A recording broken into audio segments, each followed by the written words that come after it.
నమస్తే, welcome to I news. Chemical ఫ్యాక్టరీలు ఆధునిక ప్రపంచానికి వెన్నెముక వంటివి. మందుల నుండి ఆహార ఉత్పత్తుల వరకు, ప్లాస్టిక్ నుంచి పెట్రోల్ వరకు ఎన్నో మనం నిత్యం వాడే వస్తువుల తయారీకి అవి ఆధారం. కానీ ఒక్కోసారి ఈ ఫ్యాక్టరీలే మృత్యు కూపాలుగా మారతాయి. ఒక చిన్న పొరపాటు, ఒక సాంకేతిక లోపం వందలాది ప్రాణాలను బలిగొంటుంది. హైదరాబాద్కు అతి సమీపంలో తెలంగాణలోని సంగారెడ్డి జిల్లాలో జరిగిన ఘోరం అలాంటిదే. ఒక భారీ పేలుడు, 42 మంది కార్మికుల ప్రాణాలు గాల్లో కలిసిపోయాయి. పొద్దుటిపూట పనిలోకి వచ్చిన వాళ్ళు తిరిగి ఇంటికి వెళ్ళలేకపోయారు. ఇంతకీ ఏం జరిగింది? ఈ పేలుడుకి కారణమేంటి? ప్రమాదానికి దారితీసిన పరిస్థితులు ఏంటి?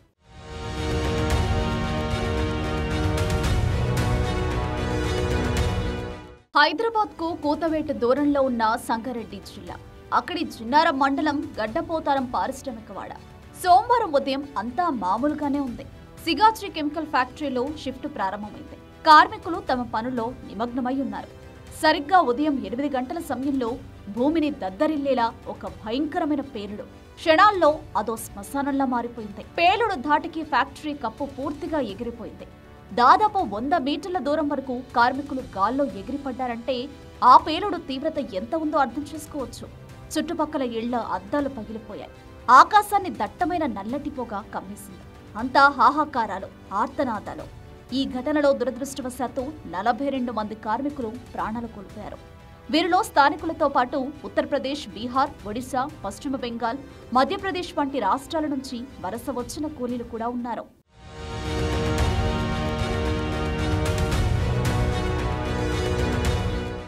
ఈ ఘోర ప్రమాదానికి కారణం రియాక్టర్ పేలుడు అని ప్రాథమికంగా గుర్తించారు. అసలు ఈ రియాక్టర్ అంటే ఏంటి? ఫ్యాక్టరీల్లో దీన్ని ఎందుకు వాడతారు? సరళంగా చెప్పాలంటే ఫ్యాక్టరీలో రియాక్టర్ అనేది ఒక పెద్ద పాత్ర లాంటిది. ఇందులో రసాయన చర్యలు జరుగుతాయి. అంటే 2 లేదా అంతకంటే ఎక్కువ రసాయనాలను కలిపి కొత్త పదార్థాలను తయారు చేయడానికి దీన్ని ఉపయోగిస్తారు.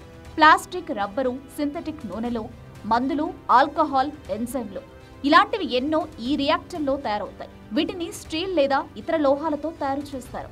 లోపల హీటింగ్, కూలింగ్ సిస్టమ్స్, మిక్సర్లు, పంపులు ఉంటాయి. బయట నుంచి ఉష్ణోగ్రత, పీడనం అంటే ప్రెషర్ వంటి వాటిని నియంత్రిస్తూ వీటిని నడిపిస్తారు.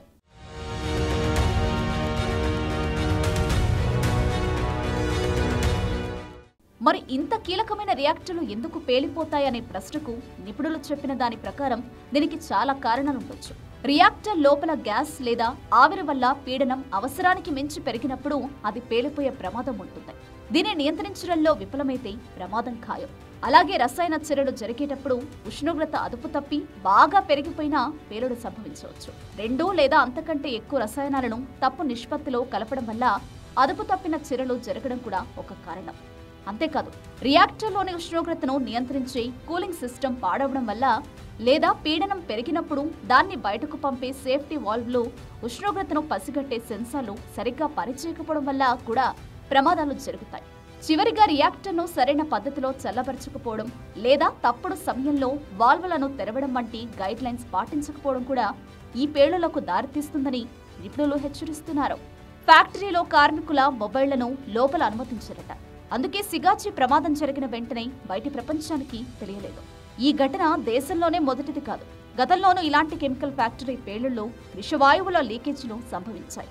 ఇవి భద్రతా ప్రమాణాల అమలుపై, పారిశ్రామిక భద్రతపై అనేక ప్రశ్నలను లేవనెత్తుతున్నాయి. ఇలాంటి ఘటనలు పునరావృతం కాకుండా తక్షణ చర్యలు తీసుకోవాల్సిన అవసరం ఎంతైనా ఉంది.